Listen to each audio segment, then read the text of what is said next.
কদিন আগে দেশে ফিরেছেন মুক্তার মণ্ডল। বাড়িতে বিশ্রাম নিচ্ছেন। তার মোবাইলে একটি কল আসে। হ্যালো, কে বলছেন?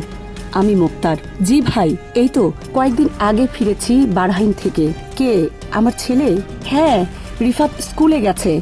এই তো চলে আসবে কিছুক্ষণের মধ্যে। কিন্তু ভাই, আপনি কে বলছেন? পরিচয় তো শুনলাম না। এভাবে কথা বলে যাচ্ছেন মুক্তার মণ্ডল। হঠাৎ চিৎকার করে ওঠেন তিনি। বলেন, ভাই কি বলতাছেন? আমার ছেলে আপনাদের কাছে মানে? কি বলেন? 15 লাখ টাকা? ভাই ভাই।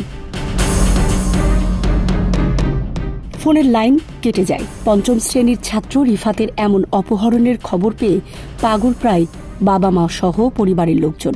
বিভিন্ন স্থানে খোঁজ খবর নিয়েও রিফাতের খোঁজ পায় না। পুলিশও তন্ন তন্ন করে রাজবাড়ির আনাচে কানাচে চষে বেড়াচ্ছে। সুখবর আসে না কোথা থেকেও। এটি রাজবাড়ির ঘটনা। মিজানপুর ইউনিয়নের চরনারায়ণপুর গ্রামের মুক্তার মণ্ডলের ছেলে রিফাত হোসেন অপহৃত হয় 2013 সালের 6 নভেম্বর। একে একে দিন যেতে থাকে। রিফাতের সন্ধান কেউ পায় না।